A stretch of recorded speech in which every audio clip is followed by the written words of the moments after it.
चलो जी, क्लास को स्टार्ट करते हैं। आई होप आप सब क्लास में होंगे।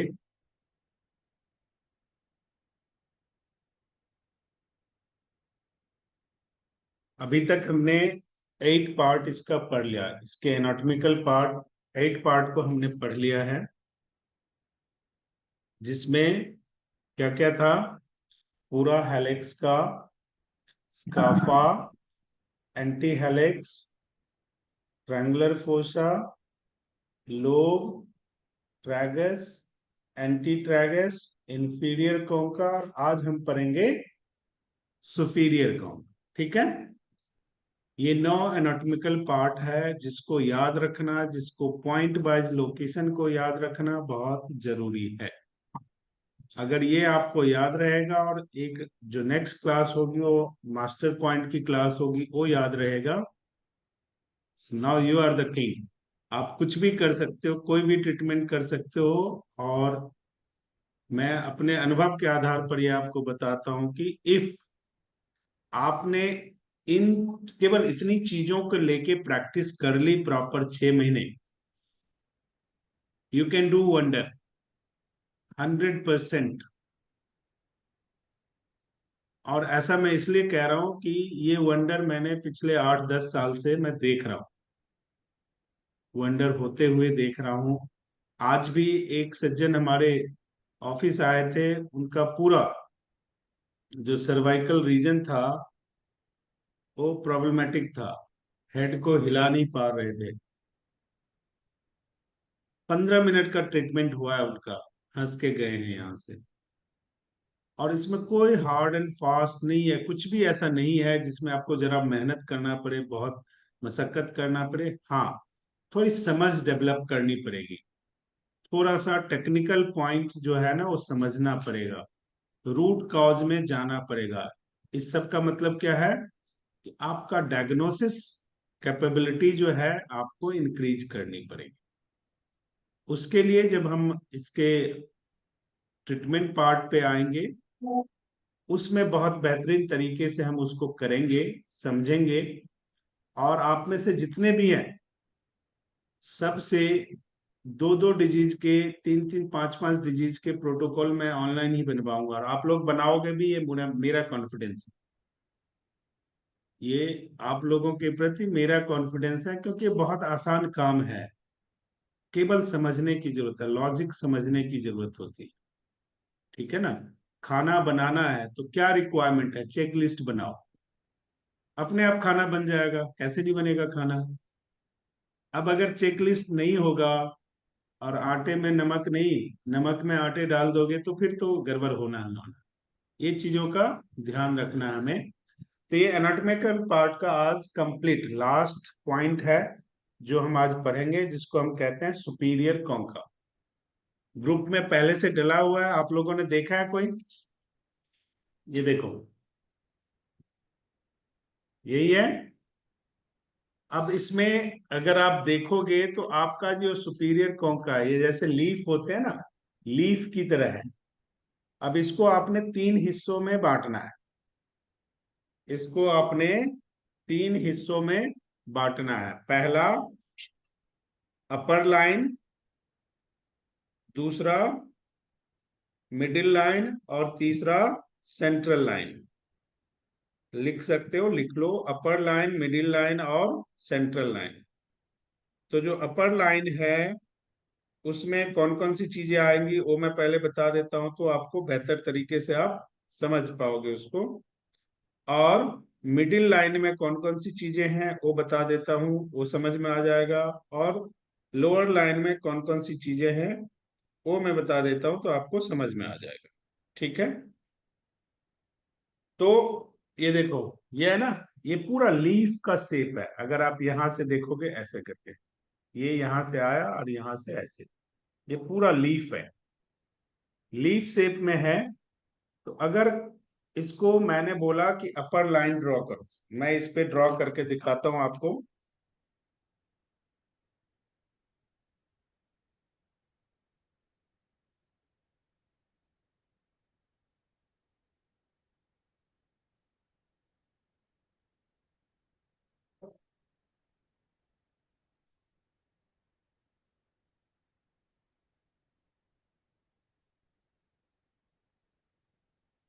ये देखो, ऐसे 3 लाइन आप इस पे ड्रॉ कर लोगे तो बड़ी आसानी से समझ में आएगी आपको। देख लो, गौर से देख लो। अब जो अपर लाइन हमने ड्रॉ किया, ये यहां से कहां से शुरू होगा, देखो इसमें देख लो।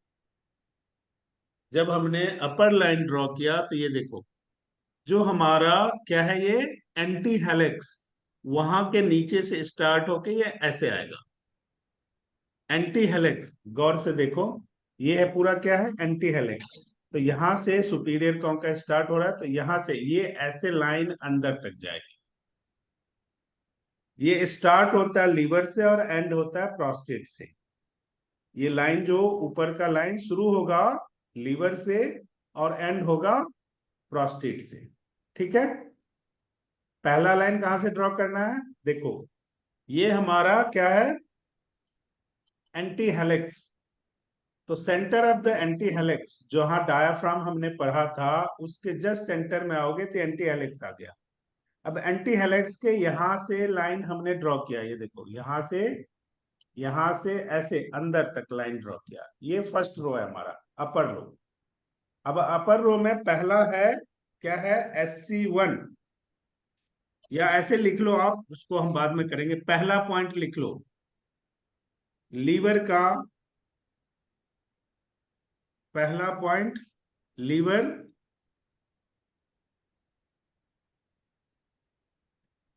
दूसरा पॉइंट पेनक्रिया।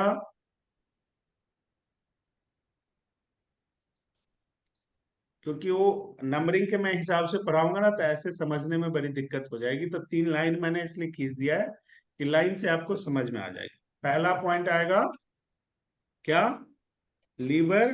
दूसरा पॉइंट आएगा पेनक्रिया। तीसरा पॉइंट है आपका गॉल ब्लैडर का।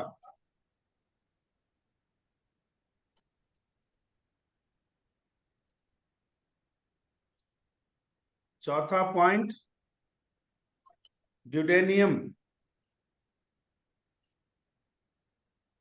पांचवा पॉइंट किडनी। छठा यूरेटर। Number 7 urinary bladder. और बिल्कुल कॉर्नर में जाके देखो, यहाँ पे इसमें देख लो एक बार पहले, ये पूरा एंडिंग जो कॉर्नर है बिल्कुल इनर पॉइंट में जाके प्रोस्टेट। पूरा इनर पॉइंट में हम जाएंगे तो प्रोस्टेट। अगर मैं ये देखो, इससे मैं दिखाऊं, ये है जिमी। जिमी को बिल्कुल इनर पॉइंट में हम ले जाएंगे, यहाँ पे ये है प्रोस्टेट का पॉइंट। उससे पहले ब्लैडर आ गया, उससे पहले यूरेटर आ गया, उससे पहले किडनी आ गया। ठीक है, ये क्लियर हो गया, अपर लाइन क्लियर हो गया। अब मैंने दूसरा लाइन ड्रॉ किया है, वो क्या है, सेंट्रल लाइन। बीच में लाइन क्या है, तो सेंट्रल लाइन में क्या क्या आएगा। अब सेंट्रल लाइन में जो पहला है वो बहुत ही बेहतरीन पॉइंट है, और उसका नाम है ड्रंकननेस पॉइंट। यानी जो एडिक्शन वाले लोग हैं,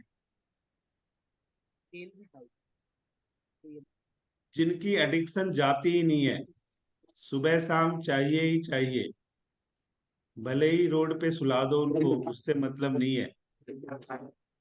उनको अगर ठीक करना है तो इस पॉइंट का इंपॉर्टेंस बढ़ जाता है।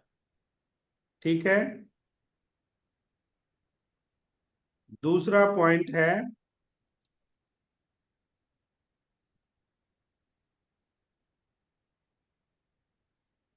इस सेंट्रल लाइन में एक ही पॉइंट लिखो आप, ड्रंकननेस का। ठीक है।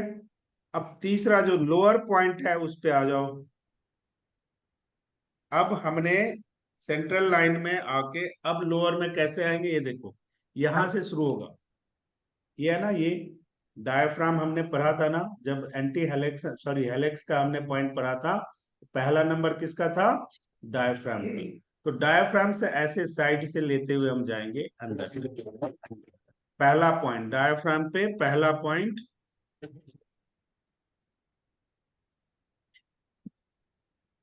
लिखो स्मॉल इंटेस्टाइन।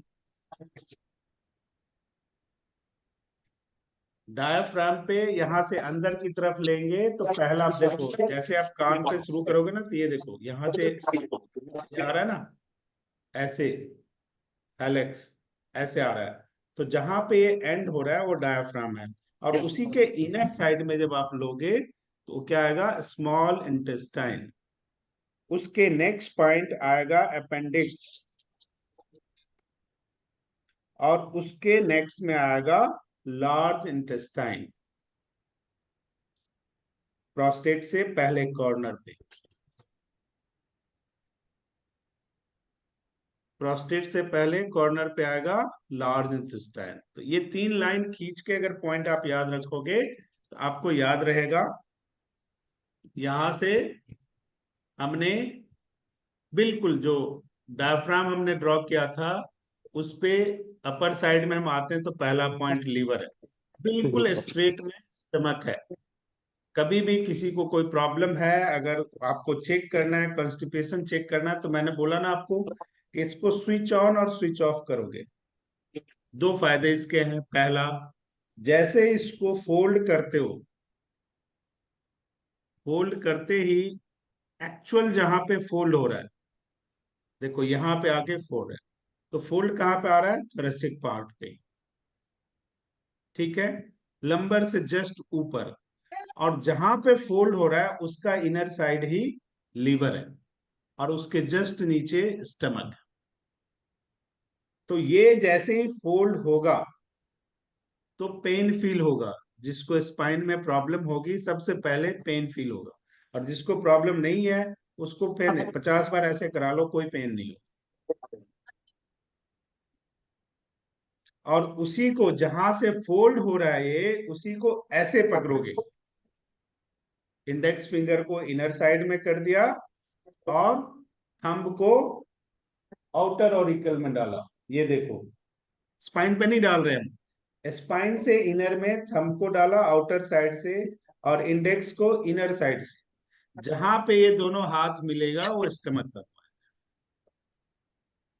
बिल्कुल आसानी से समझने के लिए। और कई दफा तो ऐसा होगा कि जब इसको आप स्टिमुलेट करोगे तो जो यानी एसिड का बिल्कुल ही बहुत हाइपर एसिडिटी है, उसको डकार आने लग जाएगी उसी टाइम। आप केवल थोड़ा सा स्टिमुलेशन ऐसे करोगे, उसको डकार ऐसे करके डकार आने लग जाएगी। बहुत सिंपल है। अब इंफीरियर और सुपीरियर दोनों का पॉइंट्स हमने लिया है। इंफीरियर में 9 पॉइंट्स थे, सुपीरियर में 14 पॉइंट्स। ठीक है। अब थंब का इस्तेमाल बहुत आवश्यक है at the time of stimulation. जब स्टिमुलेशन के टाइम में थंब को back side of the auricle रखना है ताकि उसको बेस मिलेगा, और इंडेक्स फिंगर से इंफीरियर और सुपीरियर दोनों का बेहतर मसाज करना है। अगर आप अपने शरीर के फिजियोलॉजिकल फंक्शन को बहुत बेहतर रखना चाहते हो तो ये रेगुलर बेस पे आपको करना है। अगर आप ये रेगुलर बेस पे करोगे तो आपको कोई दिक्कत नहीं आएगी। अगर कोई दिक्कत होगी तो धीरे धीरे बैलेंस होने लग जाएगी। बहुत सारे ऐसे लोग हैं जिन्होंने केवल ईयर मसाज और switch off switch on practice से अपने आप को ठीक किया है। बच्चा है आपके घर में, छोटा सा बच्चा है, डॉक्टर क्या कहता है, ऑयल नहीं लगाना है बच्चे को।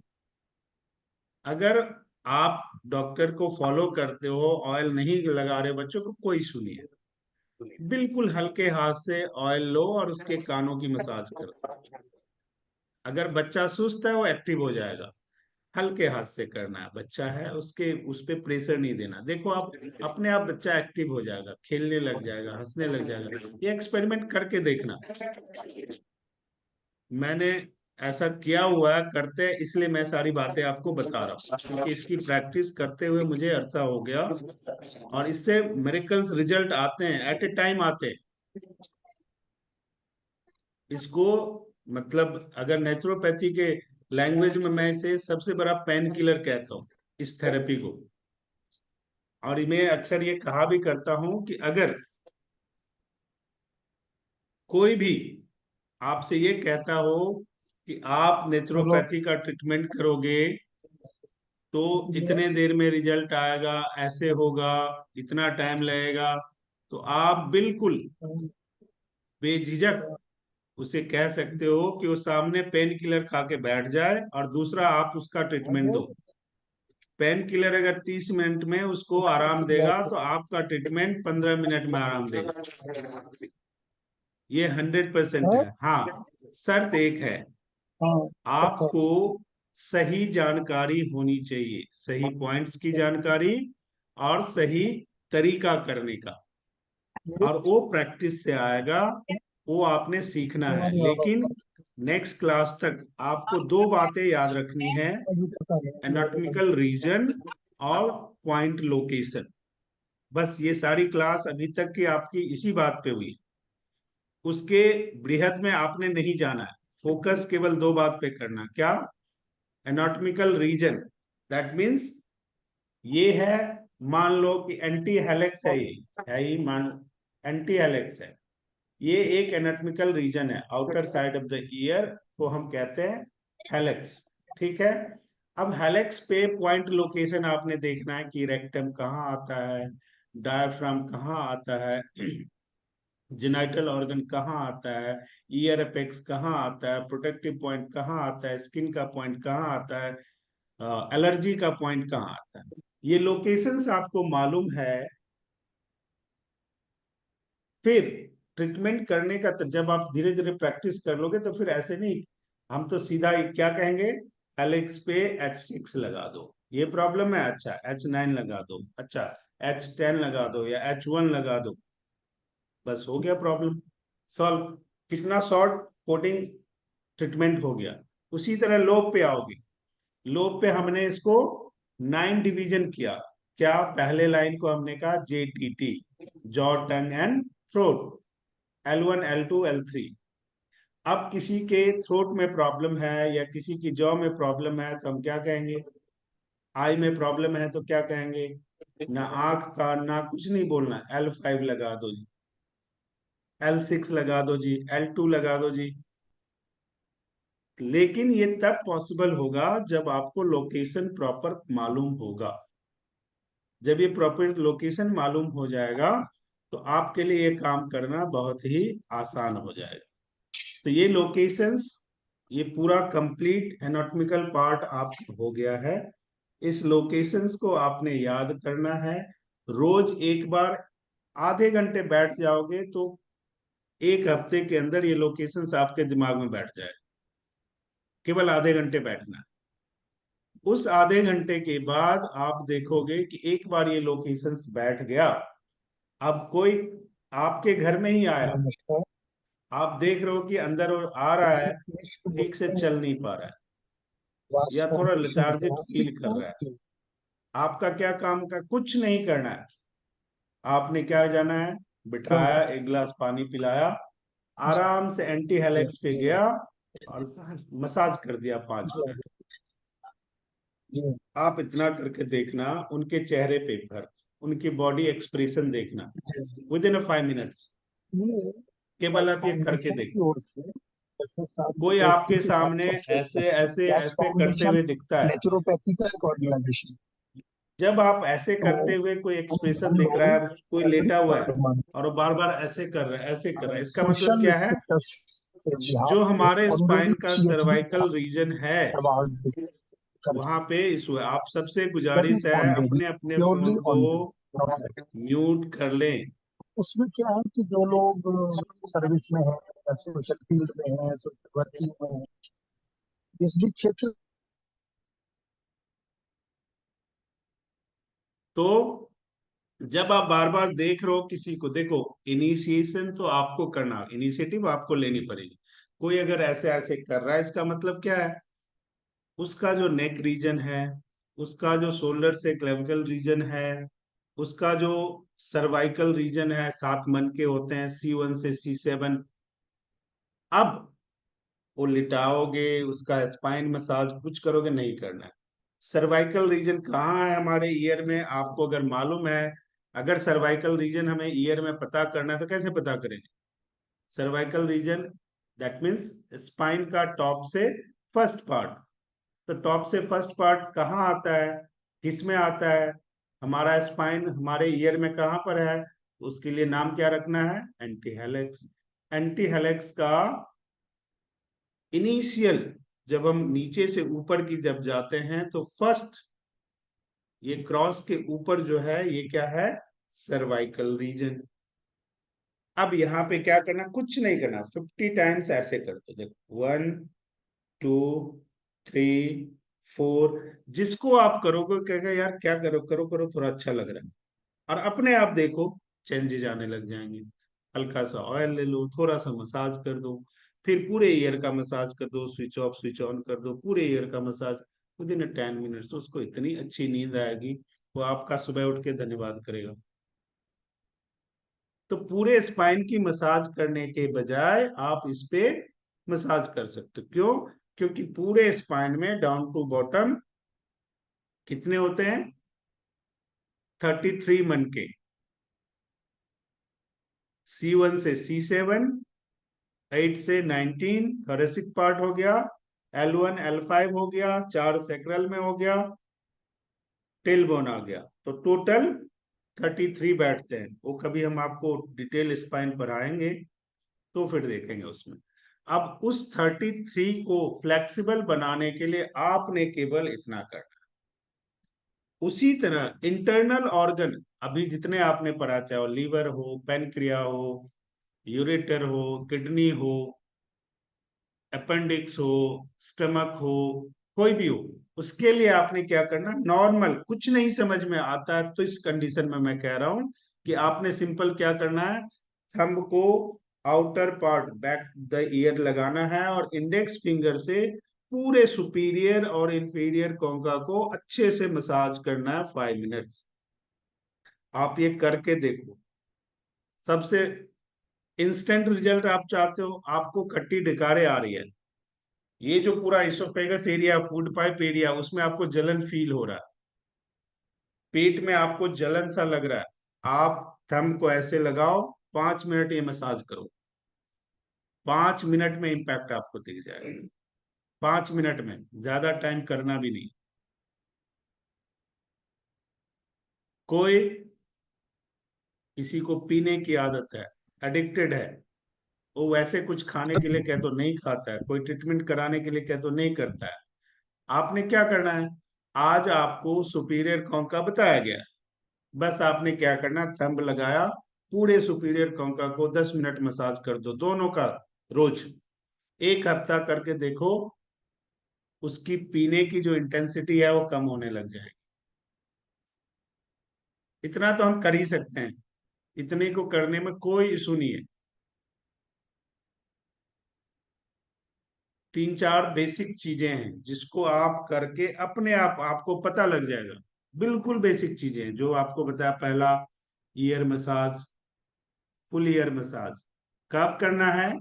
रात में सोने से पहले और सुबह नहाने से पहले। सोने से पहले करेंगे तो क्या होगा, हार्मोन बैलेंस होगा, अच्छी नींद आएगी। और सुबह नहाने से पहले क्या करेंगे, करेंगे तो दिन भर हम एक्टिव रहेंगे, काम ढंग से कर पाएंगे। इट्स अप टू यू, आप बिल्कुल कर सकते हो, आराम से कर सकते हो, आराम से उसका।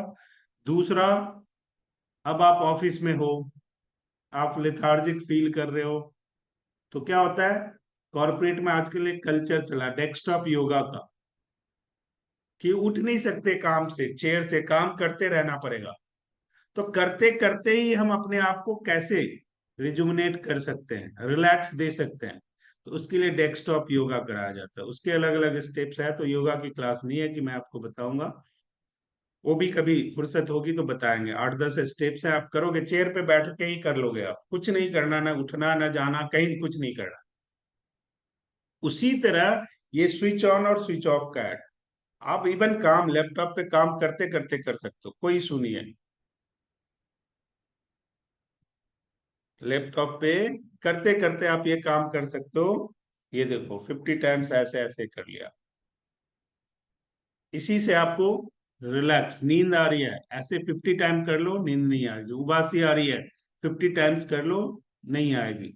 उबासी को रोकना नहीं है, मैं पहले ही बता चुका हूं।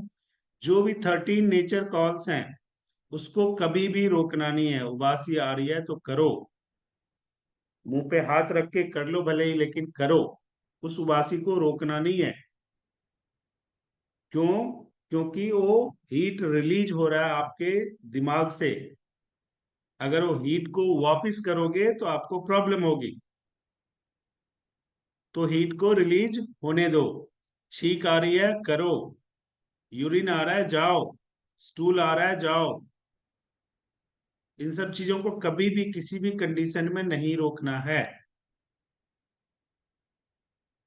ज्यादातर जो लेडीज हैं उनको जो प्रॉब्लम होता है, जितने भी प्रॉब्लम्स हैं, चाहे ओवरी में है, चाहे यूट्रस में है, चाहे अलग अलग प्रॉब्लम्स है, यूरेटर में है, इवन किडनी में है, क्यों हो रहा है? यूरिन सप्रेस किया जाता है, घंटों घंटों यूरिन रोका जाता है। कहीं सही जगह नहीं मिल रहा है, कहीं पे मीटिंग में बैठे हैं, कहीं पे शर्म के मारे हम जा नहीं सकते। तो इस तरह की प्रॉब्लम्स अगर आप करोगे तो आपको बहुत दिक्कत आ जाएगी। तो इसको फॉलो नहीं करना है। आज ये एनाटॉमिकल पार्ट पूरा कंप्लीट हो गया। कल तो क्लास नहीं होगी, संडे भी नहीं, मंडे को हम करेंगे नेक्स्ट क्लास। मंडे को करेंगे और मंडे को हम मास्टर पॉइंट की क्लास करेंगे। उसके बाद इसमें टूल्स कौन कौन से इस्तेमाल होते हैं उस टूल्स को समझेंगे। और उसके बाद हम डिजीज पे आ जाएंगे, प्रोटोकॉल बनाना सीखेंगे और ट्रीटमेंट करना सीखेंगे। जो लंबा चौड़ा क्लास है, 12 से 14 उसके पार्ट्स हैं जिसपे एक एक करके हम करेंगे। आपका कोई सवाल है तो पूछ लो। आज ये बंद, जूम एंड होगा तो आज फिर से हम ज्वाइन नहीं करेंगे। आज 40 मिनट्स की क्लास होगी। मंडे को मास्टर पॉइंट्स के साथ आएंगे, एक बार पूरा रिवाइज करके फिर हम मास्टर पॉइंट पे आएंगे। जी, कोई सवाल है आप लोग पूछो।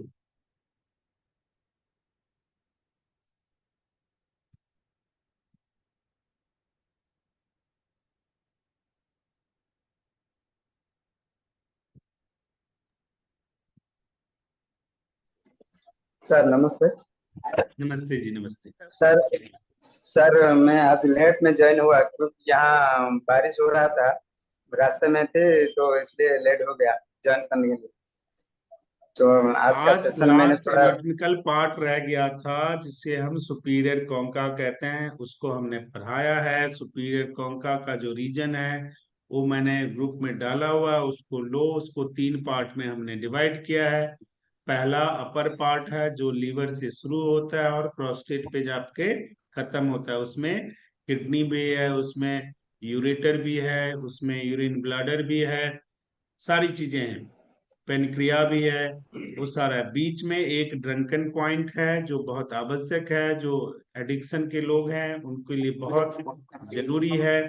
लास्ट वाले लाइन में स्मॉल इंटेस्टाइन से शुरू होता है, स्मॉल इंटेस्टाइन आता है, अपेंडिक्स आता है, फिर लार्ज इंटेस्टाइन आता है।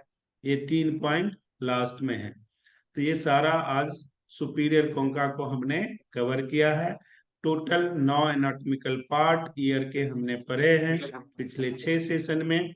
9 के 9 एनाटॉमिकल पार्ट में आपको मुख्य तौर पे क्या रखना है? Anatomical region as well as location of the point. ये दोनों चीज को आपने याद रखना है। 2 दिन इसको रिवाइज करने के लिए, सैटरडे संडे मेरी मीटिंग्स हैं तो सैटरडे संडे मैं क्लास नहीं ले पाऊंगा। मंडे को आपके साथ फिर जुड़ेंगे मास्टर पॉइंट्स के साथ, कि अगर आपको कुछ नहीं समझ में आ रहा है तो इन मास्टर पॉइंट का इस्तेमाल करके भी एक क्लाइंट को आप रिलैक्स दे सकते हो और फिर बाद में उसका ट्रीटमेंट ढूंढ सकते हो। ठीक है? उसके बाद हम पढ़ेंगे इसमें टूल्स कौन कौन से इस्तेमाल होते हैं, कैसे इस्तेमाल होते हैं, कैसे इस्तेमाल करेंगे, क्यों करेंगे। और फिर हम आ जाएंगे डिजीज पार्ट पे, उसको हम डिटेल से पढ़ेंगे। और आप सबसे 5-5 प्रोटोकॉल क्लास में ही बनवाएंगे। पहले 5 मैं बना के दिखाऊंगा डायग्नोसिस करके, और फिर हर आप में से हर कोई 5-5 बना के मुझे दिखाएगा, मैं सुनूंगा क्लास में। मैं स्टूडेंट, आप लोग टीचर। जी, और पूछो। Thank you sir.